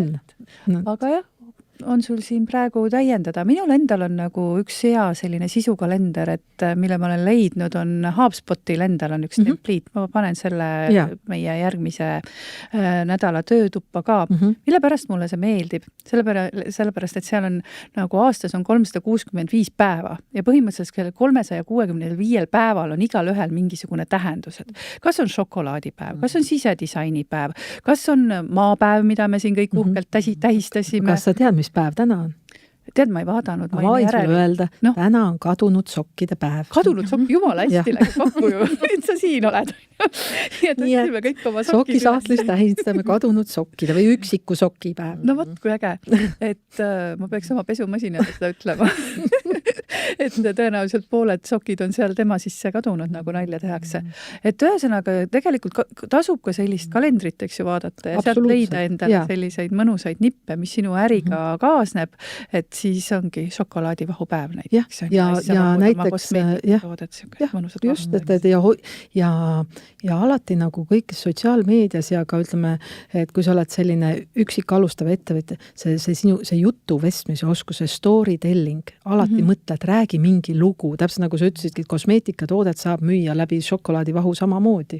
Et see storytelling jääb muinasjutuvestjad on igas külas oodatud. Eks ju. Just. Aga räägi nüüd natukene sellest ka, on ju, et siis kuidas neid digikanaleid lihtsasti ja järjepidevalt teha ja võib-olla ka seda natuke veebilehte puudutada, et me on palju sotsiaalmeediat puudutanud. Aga me teame ka seda, et sotsiaalmeediad, et mis me siin oleme kuulnud, TikTok pandi Ameerikas paariks päevaks kinni, Metat Facebooki siin 2-3 aastat tagasi Euroopa Liit ähvardas kinni panna, on ju, kui nad GDPR-iga kaasa ei tule. Meie ajal oli kunagi üks Orkut, on ju, see on ammu surnud, eks. No seda ei mäleta keegi. Seda ei mäleta keegi, aga ütleme, et need sotsiaalmeediakanalid on küll hea koht, aga lõpuks need andmed kuuluvad selle omanikule. Et kuidas see oma veebileht ja kuidas see olulisus välja tuleb ja kuidas siis seda üldse kõike lihtsasti ja järjepidevalt teha, alates veebilehest ja siis edasi muud kanalid? No, selles suhtes on sul täiesti õigus, et Meta või mis iganes sotsiaalmeediakanali, kui sa seal midagi valesti teed või mis iganes algoritm leiab, et sinu sisu ei ole sobiv või kasutad kas või mõnda vale sõna, võib juhtuda, et see kanal läheb sul kinni. Tõenäoliselt, kui sul on seal vähe jälgijaid, siis see ei olegi nii suur probleem, teed uue ja tühja sellega, kooliraha tuleb ju ka maksta. Aga kui see on ikkagi sul juba oluline sissetulek, siis ega see oht on kogu aeg olemas ja nii reklaame tehes kui sisu postitades.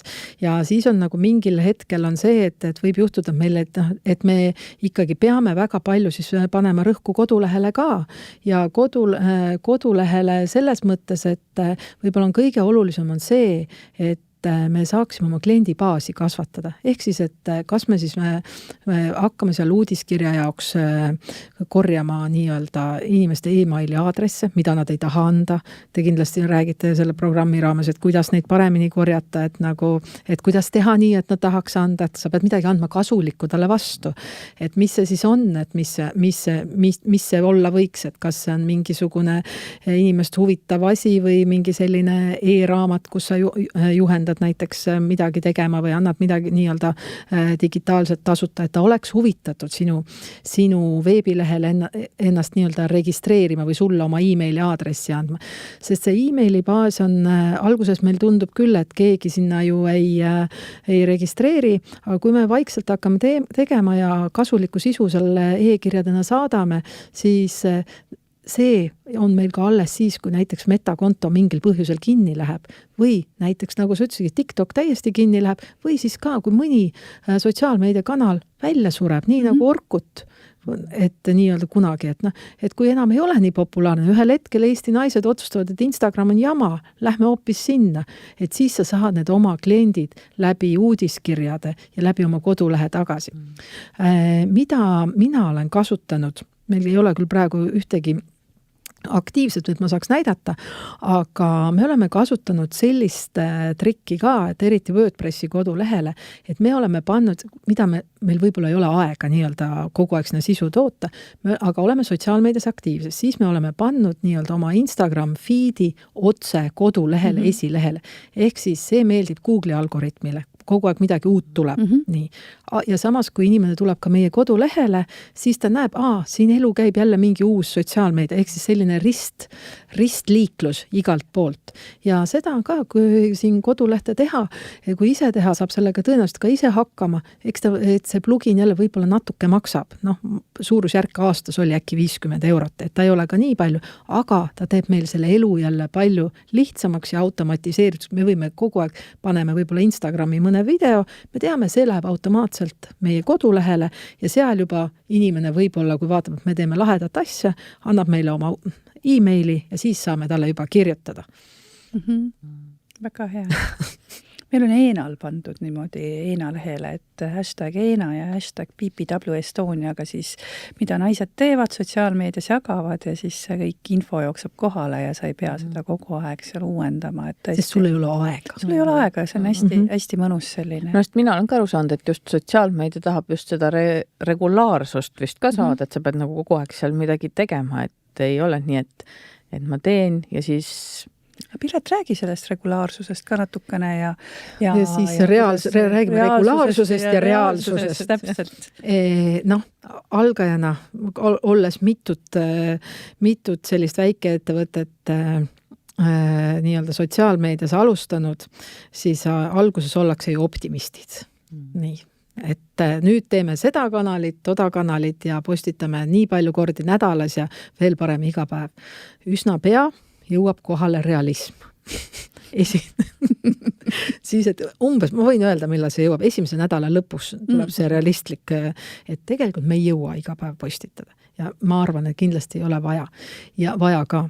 Ja ma usun, et täiesti okei on alustaval ettevõtjal ka korra nädalas. Isegi kui sa teed 2 korda kuus mingisuguse video või räägid, ka sellest on vähemalt, aga tee järjepidevalt. Nagu Eesti klassika. Kui tervet rehkendust ei jõua, tee pool.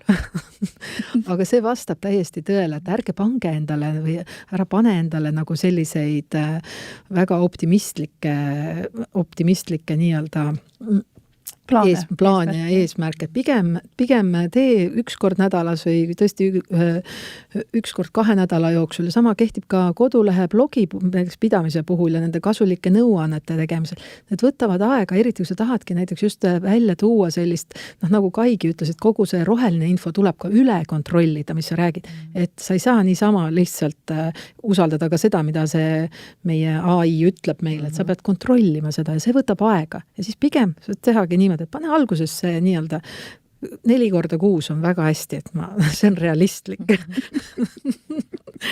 et olen ise neid ämbreid nii-öelda läbi kolistanud ja tõesti, et siiamaani. Aga jah, ja kui sa näed, et eks see vaata ongi, et kui sa juba näed, et see on nii-öelda ju 2 otsaga asi, kui sa näed, et inimesed juba hakkavad reageerima, sul hakkab müüki tulema sealt ja sul näed, et sellest on tõesti kasu. Sul tekib endal ka see selline mängulust ja hasart, et panen jälle tuleb midagi ja see on nagu nii lahe tunne, kui see tuleb, et kuulajal reageerivadki. Mul oli just täna üks postitus, milles ma ei olnud üldse nagu kindel, et see mingisugused, et oli saanud, meil on ühe väikse kohviku leht, et oli 111 laiki saanud. Ma küsin, mis toimub, kuidas see võimalik on, et muidu punnitad ja teed, et ei tule nagu midagi ja nüüd järsku, et kui midagi läheb viraalseks, uskuge mind, see annab teile seda powerit, seda järjekindlust. Ja tihtipeale lähevad viraalseks need asjad, millest sa ei osanud isegi uskuda seda nagu. See on selline Murphy seadus, see kehtib, et mida nagu sellise loomulikumalt sa teed ja arvad, see kedagi ei huvita, siis üllatud ja kui sa siis filigraanselt filmid, võtad seda nurka, kust ma olen ja sätid sõnu, siis saad 3 laiki. Uuringud ütlevad ju ka, et ega inimene täna ei taha näha seda filigraansust, ta tahab näha siin selles ekraanis, mida sa tabavalt ütlesidki, et ta on sul nii lähedal siin, ta tahab näha, et see tavaline inimene on ju, kellel on see pisvinn võib-olla paistab kuskilt välja ja kortsud paistavad välja on ju, ja võib-olla ongi tootepakend natukene juba kortsus ja et ei pea olema kõik särav ja läikiv. Aga sul on siin hästi tabavalt, Kai, sa tahtsid öelda? Ma tahtsin küsida selle kohta hoopiski, et kuidas on see, et kui tänapäeval inimesed tegelikult ei taha üldse enam ju laiki või asja ka panna, et inimesed on järjest ettevaatlikumaks muutunud oma ja keskkonnasõbralikkus on ka see, et üks laik oli, millega see võrdus nüüd? Enam ei mäletagi ka jälle energiakulu. Noh, mina olen ka seda meelt, eriti eestlased, et mul on vahepeal tunne, et meil need laikid maksavad ka. Aga aga tegelikult ma usun, et eriti me oleme nagu nii väike rahvas ja need eriti naisettevõtjad ja kui me näeme, et meie sõpruskonnas on tõesti mõni naine, kes alustab oma ettevõtlusega ja võib-olla me teame ka, et ta teeb tõesti seda hingest või ta teebki mingisuguse suurema missiooni, pange see laik talle, et ei kujuta ette, kui palju see tähendab. See annab sulle seda jõudu ja ma võin öelda, et nendel inimestel on eriline koht taevas, kes oma väikeste ettevõtjatega sõprasid sotsiaalmeedias laigivad. Ja mina igatsen juba ammu sotsiaalmeedias seda rohelist südant selle punase kõrvale, et saaks neid ägedaid keskkonnasõbralikke algatusi sellega nagu laikida. Aga lähme nüüd reaalsusesse siis tagasi, et sul on siin see sama, et ainult orgaaniliselt leviva sotsiaalmeediaga on keeruline kasvada. Et räägi nüüd sellest lähemalt, et kunagi oli nagu päris tore, eks? Seda viraalsust tekib harva. Kuidas siis hakkama saada? Palju mul eelarvet vaja on? Nii palju, kui sul on õige vasta. Esimesed eurod kõik sisse. Kõik lähevad sinna sisse, midagi pole teha. Eriti kui me oleme sellises faasis, kus me näiteks ongi see moment, et kus me peame aru saama, et kas see meie toode-teenus kõnetab, et siis tasub panna ikkagi kas või väike reklaamieelarve ja nii-öelda natukene hoogu juurde panna. Ja selle mõttega, et tegelikult täna on, et kui me paneme sinna metasse selle Facebooki, paneme postituse, siis see orgaaniliselt levib väga vähe, 3% võib-olla. Ja kui meil ei ole seda jälgijaskonda ka, me ei jõua kuhugi. Võib-olla me ei ole ka nii andekad, et teha sellist väga naljakat riili või väga viraalselt minevat riili, siis tasub panna ikkagi ja proovida katsetada tasulist reklaami ka. Et kas või miinimumeelarve on 2 eurot. No sellega on jälle niimoodi, et võiks ütleme 5 kuni seal 7 oleks selline minu poolt soovitatud miinimum, et siis sa näed juba mingit tulemust.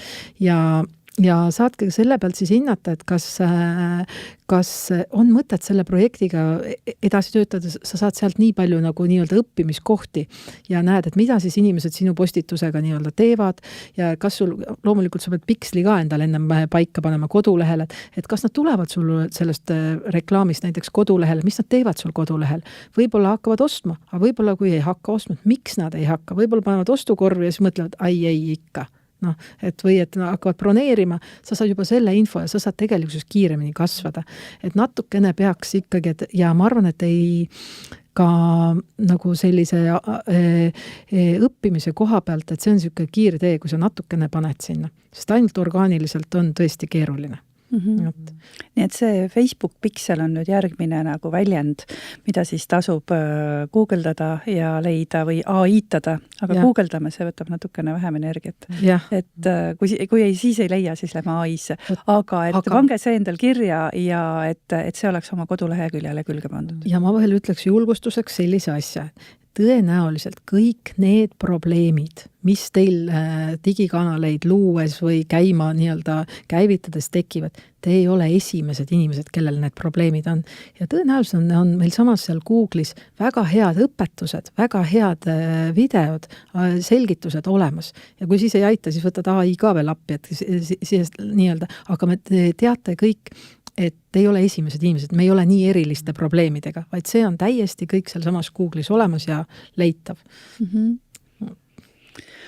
Aga kus ma siis kõiki neid teadmisi siis saan, on ju, et eelarve on nagu nii väike, et kuidas siis olla kursis ja kus ma peaks saama ju ka tasuta infot või kuidas sina seda kõike teed ja tead? Käid kursustel või? Minu meelest sa annad ise kursus. No jah, et vaata, see on see sama õpetamise üks selline fenomen, et siis õpid ise kõige rohkem, sest ega sa ei saa ju lollina minna mingit koolitama, pead kõigega kursis olema. Aga ma ei tea, kas sa oled sellist väljendit kuulnud nagu thumb scrolling. See on see, et õhtul istud diivani peal ja lihtsalt scrollid, laigid neid pilte ja mitte midagi tarka ei tee.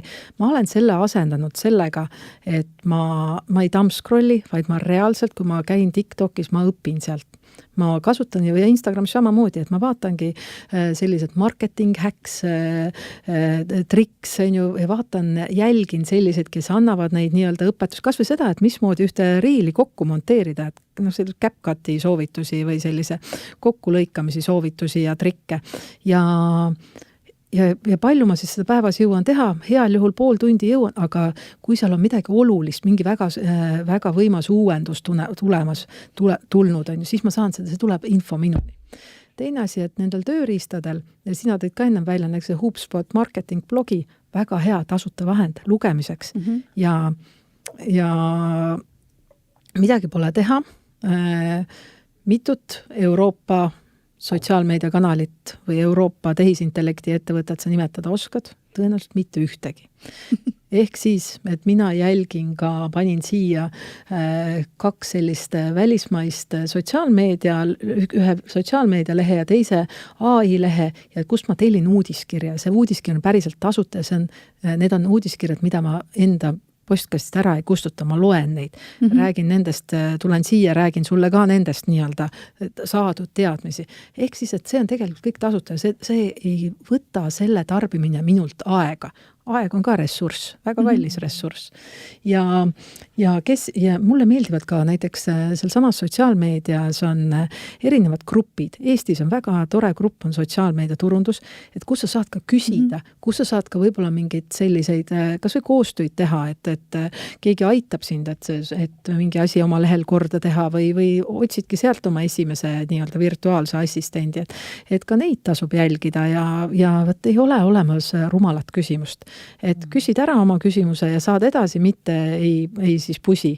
Ja kui ja kui siis nagu väga tahad, siis on alati ka tasuta koolitusi Eestis, on väga palju ja väga lahedad. Mina ise teen Tekos, teen koolitusi just e-kaubandus, sotsiaalmeedia, AI tööriistad, aga samamoodi Töötukassa teeb, Tallinna Majanduskool teeb, et neid tasub ka neid jälgida ja vaadata, kui tuleb midagi ja tõesti huvi pakub ja nüüd tunned, et edasi ei saa, lähen vaatan.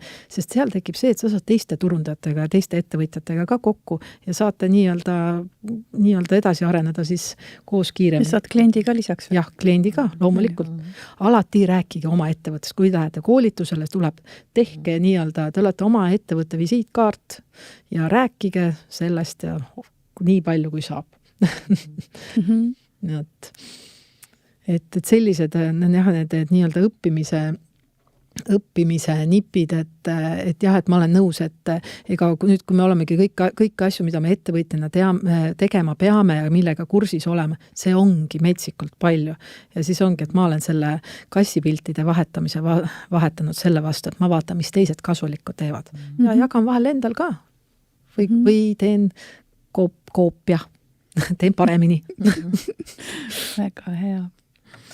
Nii, aga lähme liigume siis natukene sinna roheteema sisse, et kuidas siis seda roheteemat targalt sisse tuua ja rohepesu vältida, et alguses juba natukene puudutasime seda, aga Kai, lähme nüüd süvitsi, et mis on sinu siis nõuanded meie programmi osalejatele ja tänastele kuulajatele? Selles mõttes kõige olulisem või tegelikult on see, mis juba käis läbi ka minu ja Heleni mentoraknast, oli see, et valetada ei tohi. Et see on juba tegelikult siis ka Euroopa Liidu seadustega siis keelatud, et tarbijat ei tohi eksitada. Tarbijale peab andma siis tõest infot. Kuidas siis tõene info siis tõendada? See reeglistik on alles tulemas. Aga üldiselt nii palju, kui seal on, et eesmärk on see, et see ei tohiks muutuda siis ettevõtjale väga koormavaks ja peab olema pigem siuke mõistlik. Aga kui sa siis nüüd oma sõnumit tahad siis teha, siis mida sa siis pead jälgima, et on siuksed mõned reeglid, et mida teha, mida mitte teha. Võib siis öelda, et see on siuke, ütleme, on kas 7 pattu või 8 pattu või et kuidas siis seda siis nii-öelda teha. Ja loomulikult on see, et kui sa siis midagi teed, ja nagu enne ka juttu oli, et võib-olla siis ma ütlen selle asja välja, aga tegelikult ei olegi läbi mõelnud ja tuleb siis välja, et oli rohepesu. Siis võta see omaks, vabanda ja tee uuesti ja paremini. Et kõik me eksime, et ei ole see, et ma võin seda teha täiesti nii-öelda tahtmatult. Aga siis, mida siis mitte teha? Kui sa teed oma toote, ära pane sinna peale mingisuguseid kahtlaseid märgiseid. Et võib ju tunduda küll, et ma tahan ise panna sinna väga uhke märgi peale, et mul on 100% taaskasutatav plast või kõik see ja teine, aga pigem väldi sellist kahtlast siukest märgist. Kasuta õigeid märgiseid, kui sa juba tahad mingit märgist peale panna. Õiged märgised, kohe ma järgmise slaidi, siis seal peal on õiged märgised ka. Aga et õiged märgised siis nii-öelda on tegelikult need, mida siis väljastab mulle kolmas osapool, ehk mitte tootja ise ei pane, vaid keegi kolmas ütleb ja annab mulle selle märgise. Siis ei tasu oma tooteid või teenuseid ilustada või niisugust nii-öelda siis salajast kompromissi teha, et olgu, ma tegelikult näiteks olen toitlustaja ja ma pakun vegan toitu ja ma tahan hullult seda promoda. Aga tegelikult see vegan on mul näiteks ainult 2%. Ehk ma selle ülejäänud kõik nii-öelda siis peidan ära. Või teine on see, et pakun kohaliku eestimaist toorainet ja siis teen Poola lihast. Jah, et siukest kompromissi ei tasu selle koha peal teha. Et sa ei peida ära siis oma nii-öelda muu asja, mida sa siis tegelikult justkui nagu siis halvasti teed. Ja mida ei tasu kindlasti, kuna tead konkurentidest siin meil oli juba juttu, et konkurenti tasub jälgida, aga ei tasu ennast siis selles mõttes hakata konkurendiga oma reklaamsõnumites või siis rohepesus võrdlema, et aga tema teeb palju halvemini või tema toode on palju siis nii-öelda keskkonnavaenulikum või vähem roheline, et minu oma on ikka palju parem. Et seda nagu ei tasu küll teha. Et eks seda infot selle kohta, mis see roheline värv on see, mis nii-öelda läbi käib ja et tasub mõelda, et ma seda ei tee. Aga nüüd märgised, ehk siis keskkonnaväited iseenesest on nii-öelda 3 tüüpi, on siis ökomärgised, mis ongi siis, siin on see Euroopa Liidu lilleke ja Põhjamaade luik, mis on, öeldakse siis esimest tüüpi ökomärgised, ehk need annab meile siis 3. osapool, kel pead siis tõestama, kosmeetikas on EcoCert, ehk neid märgiseid on veel. Siis on need ise deklareeritavad märgised, mis ongi siis tootja ise paneb oma tootele peale. Ja siis on veel keskkonnateatised, mis siis tavaliselt lähevadki alla kodulehele, kus ma saan siis kirjeldada rohkem ja kõike seda lahti. Kui nüüd järgmise slaidi panen, siis on siin suur hulk igasugu torevaid erinevaid märgiseid, mis on siis 2 aastat tagasi käisin ma erinevate siis just kemikaalidega seotud ettevõtete kodulehtedel ja siis ka poes ja võtsin ette kõik nõudepesu või siis vahendid ja vaatasime kõik üle, et mis seal siis on, mida nad siis väidavad, kuidas on ja kõik see märgiste nii-öelda pillerkaar on väga suur. No praegu on ju põhimõtteliselt igal tootel mingisugune keskkonnasõbralik märgis peal, kui sa Letti või Selveri letti lähed. Praegu ütleme siis, et praegu veel võib, aga kui varsti enam ei või, et siis sa peadki tõendama ära, et kui nüüd keegi midagi tahab panna peale, et siis et ei tasu ühtegi siukest üldist märgist või väidet öelda, et ma olen näiteks hästi loodussõbralik. Et ära ütle niimoodi, mõtle, et kust sinu see loodussõbralikkus täpselt tuleb. See tuleb jälle see minu lugu on ju turundajana välja rääkida, aga faktipõhiselt siis. Just, et kust tuleb see, miks ma saan öelda, et ma olen loodussõbralik. Tõenda see konkreetselt siis oma faktide ja asjadega ära. Sest siis ka on see, et kui need Euroopa Liidu seadused ja asjad lõpuks siis nüüd meil siin kehtima hakkavad, siis on sul juba tegelikult pool tööd tehtud, et sa oled selle tõenduse juba enda jaoks kõik läbi mõelnud. Mõned siuksed rahvusvahelised rohepesu näited, et ma Eesti omasid väga ei pannud, et ega Eestis meil neid väga hullusti palju nüüd ei ole ka. Aga mis siin on siis lennufirmad, kui tuli kogu see süsiniku kaubandus ja asi, et on vaja lennundus teatavasti on väga suure jalajäljega, ja siis tahtsid lennufirmad kõik öelda, et nende jalajälg on tegelikult väga pisikene.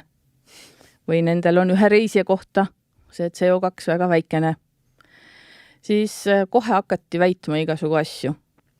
Ja siin slaidi peal all on ka siis allikad, et kust need siis pärit on, et on võimalik täitsa siis üles otsida erinevaid siis ülemaailmseid rohepesu juhtumeid, kus siis erinevad tarbijaorganisatsioonid siis nii-öelda, ma ei ütle, et kaebamine võib-olla ei ole õige sõna, aga juhivad siis tähelepanu, kui keegi midagi väidab ja ei suuda seda siis ära tõendada. Et siin siis Ryanair ja siis Delta Airlines on siis öelnud, et nemad on hästi keskkonnasõbralikud, nende CO2 on väga väike, aga tegelikult siis mitte mingisugust tõendust sellel asjal taga ei olnud. Ja seda reklaami siis nad enam teha nüüd ka ei tohi. Mõni aeg ka meil siin kõik läksid siis suure hurraaga, olid H ja M, neil oli selline nagu Conscious seeria või mingisugune bränd, kus siis justkui, et nad on väga rohelised, aga siis natuke aega läks mööda. Selgus, et nad tegelikult sugugi ei ole nii. Tulid välja dokumentaalid reaalsest elust. Jah, just, et üldiselt ka kehtibki täpselt see lugu, et nagu Eesti vanasõna ütleb, et valel on lühikesed jalad. Ehk see, kui sa midagi näitad sellisena, nagu ta tegelikult ei ole, siis see tuleb välja. Ja eks siin on see nii-öelda konkurents, mis ühest küljest hakkab, et kuule, et tema vist teeb midagi, mis võib-olla pole päris õige. Et ikkagi tuleb nagu hästi tugevalt, nagu me oleme rääkinud, vaadata oma toote elu ja jalajälg läbi, teada, millest ta koosneb, kes toodavad ja nii edasi. Just. Et Piret, sa mulle rääkisid ka ühe lõbusa loo, et neid ämbreid ei ole nii palju jaganud, meil hakkab aeg vaikselt läbi saama, et 10-15 minutit äkki veel, kui inimesed kannatavad, et lähme natukene üle, põnev on. Et aga räägi see lugu ära. Jaa, kunagi 5-6 aastat tagasi oligi siis selline, et tuli selline sensatsioon materjalitööstuses, et on tulnud turule niit, mis on siis just sukkpükste tootmise jaoks, et saab kasutada ja ta on siis nagu mingis osas biolagunev. Ja me olime ühel messil ja kõik sertifikaadid peal, kõik nagu et täiesti oligi nii, nagu päris.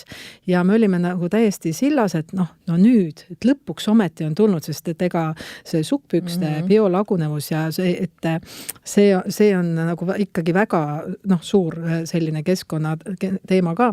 Ja siis me tegimegi sellise esimese partii, me olime ise väga rahul ja ma võin päris kindlasti öelda, et me kindlasti ei läinud siis Tartu Ülikooli materjali teaduskonda seda sukkpükste nii-öelda biolagunevust uurima, sellepärast, et me oleksime tahtnud kindlaks teha, et kas ta on siis rohepesu või ei olnud. Pigem me läksime see, et me tahtsime saada, et me olime avastanud, nii lahe asi, itaallased toodavad, jaapanlased on välja mõelnud, Iisraelis on laborid ja kõik sertifikaadid ja me mõtlesime, me tahaks sinna Tartu Ülikooli nii-öelda templit ka peale saada, et pigem me tahtsime seda turunduslikult, me olime ise väga rahul.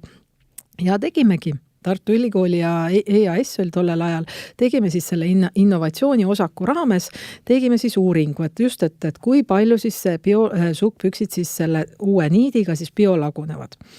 Ja mis siis selgus?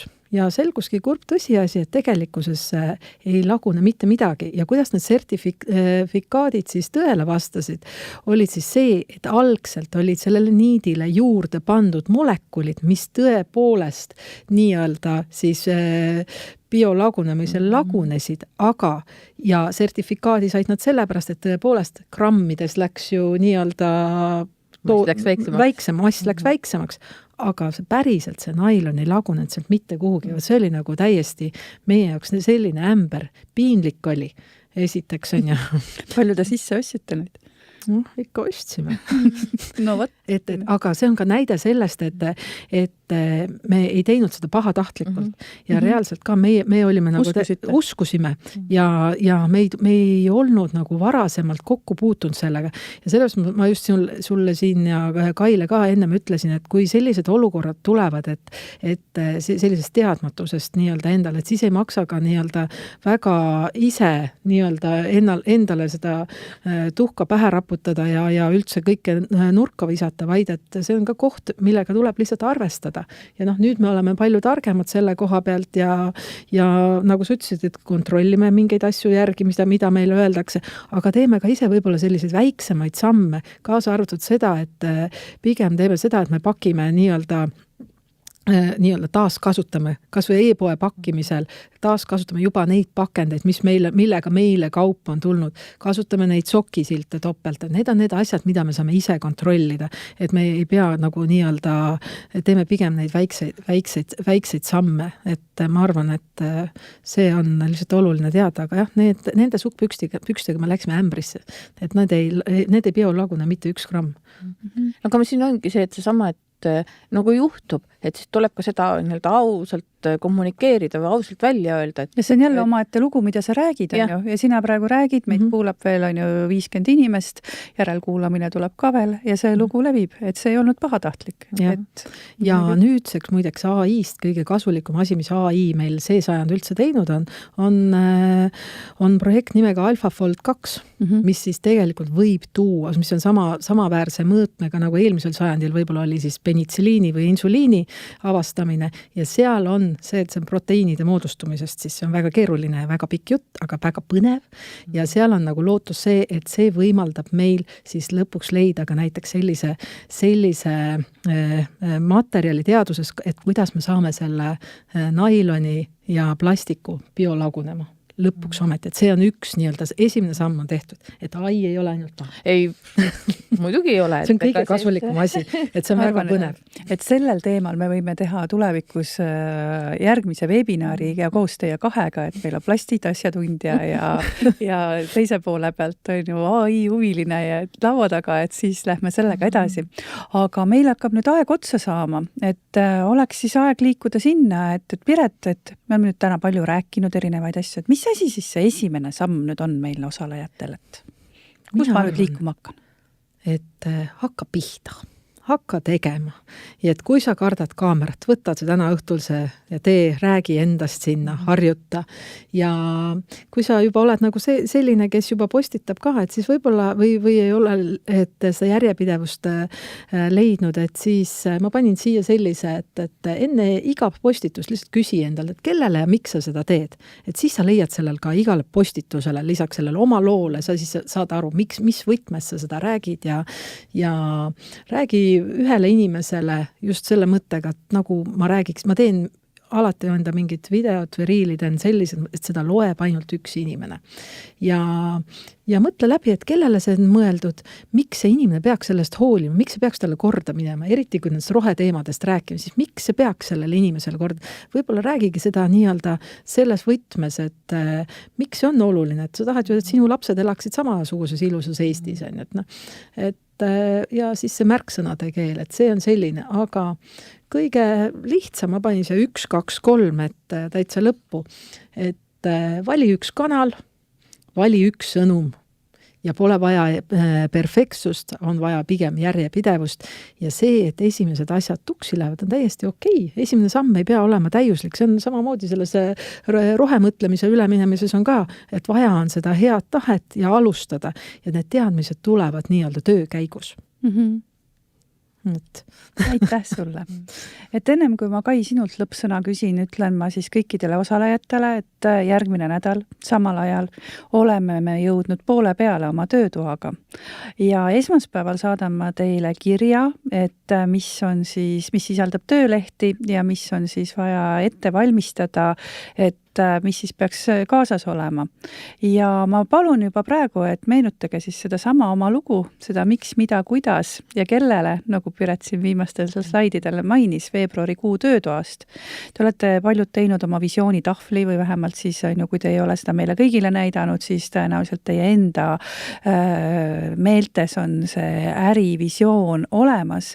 Et vaadake sinna peale, vaadake, mõelge tänase jutu peale, täiendage, kes need persoonad on, kus te neid võiksite leida, mis võiksid olla siis teie peamised kanalid, et valmistage selles suhtes see mõte omadega ette. Ja siis me hakkamegi tegema oma turundusplaani ja kaardistame ka natukene teie IT-vajadusi et kõike ühes töötoas ei jõua, aga ma kindlasti panen kokku teile erinevad blogid ja erinevad kanalid, kust kohast siis veel teadmisi ammutada, lisaks sellele, mis Piret täna kokku teile näitas.